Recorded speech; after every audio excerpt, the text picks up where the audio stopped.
Outro assunto muito importante para entendimento do processo de adoecimento é a situação dos intestinos, né? Então, nós temos aqui uma representação do intestino delgado e do intestino grosso, e é muito interessante entender que se você cortar uma alça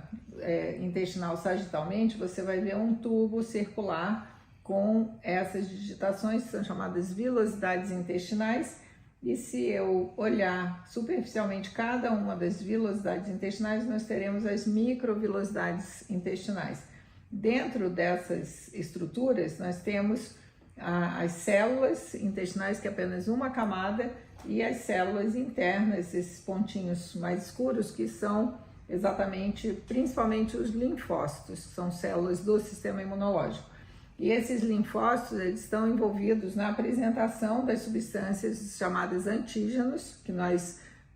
adquirimos por deglutição dos alimentos ou de substâncias que estejam diluídas no ar, que nós misturamos com a saliva.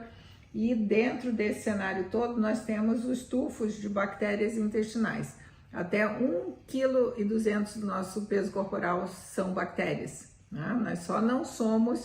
não temos o aspecto de bactérias porque as nossas células humanas são muito maiores que as células bacterianas. E aí, nessa única camada que separa o meio interno do nosso organismo com o meio externo, no caso o interior do intestino,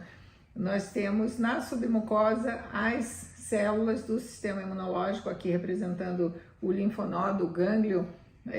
satélite das alças, que vai fazer esse processo de triagem da informação a partir dessas células que estão na submucosa intestinal e difundir essa informação para o resto do organismo pelo sistema linfático ou pelo sistema circulatório vascular normal. E aí nós temos esse sistema que se chama homing,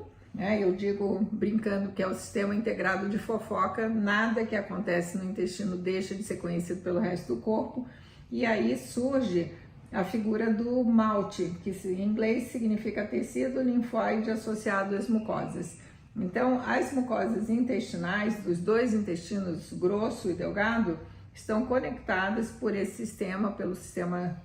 malte e o mecanismo do homing, que significa volta para casa, com a mucosa do nariz, brônquio, pulmões, com o esôfago, estômago,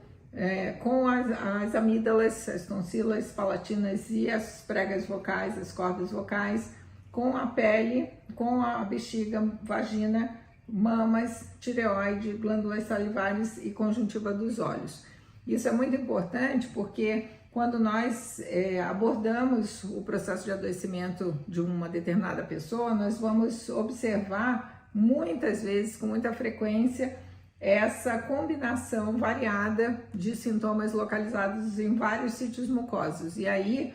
muito frequentemente, a correção, a abordagem terapêutica com métodos biológicos complementares, nós conseguimos corrigir essas disfunções à distância. Parece mágica até, mas não é, simplesmente fisiologia e conhecimento do sistema linfático. Complementando a informação, é bom lembrar que essas estruturas, as alças intestinais, elas contêm inervação principalmente do nervo vago, que é um nervo craniano que surge lá no tronco cerebral e ele desce emitindo seus ramos pelo tórax e chega e faz como se fosse um avental em relação aos intestinos, né? E isso é muito importante porque quando nós vemos um paciente com inflamação crônica mínima persistente de origem intestinal e o desequilíbrio bacteriano decorrente frequentemente associado, muitas vezes associado com alergias alimentares ou intolerâncias, nós temos a manifestação em vários sítios onde existem outras mucosas. Então, por exemplo, na área que é a minha área de formação de origem, na otorrinolaringologia, é muito comum você observar um paciente com uma rinite crônica ou uma sinusite de repetição que tem como causa básica o processo inflamatório a nível intestinal. Isso é muito interessante porque você amplia esse conhecimento também, por exemplo, nos pacientes que têm queixas de pele, eczemas de repetição, psoríase e urticária, em que nós vemos essa participação muito importante ou do desequilíbrio da flora intestinal, da microbiota intestinal, ou do processo inflamatório crônico persistente de origem na mucosa intestinal. É muito importante também lembrar que essa proximidade anatômica das estruturas do intestino, por exemplo, no caso de um paciente do sexo masculino, o tecido prostático ou a bexiga, principalmente a próstata, tem uma proximidade muito forte entre o final do intestino e o tecido prostático. Então,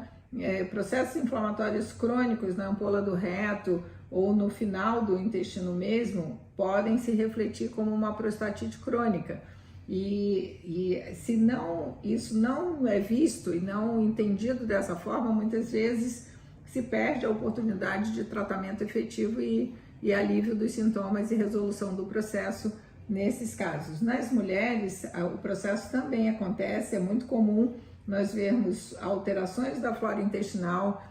aumento do reservatório intestinal de leveduras, em especial de cândida, se repercutindo aqui. Da mesma forma, é importante entender a proximidade das alças intestinais com as estruturas da coluna vertebral. Então, se há um processo inflamatório crônico aqui, ele pode, por translocação das bactérias intestinais, interferir no funcionamento e até mesmo causar processos inflamatórios infecciosos nas vértebras e nos discos intervertebrais.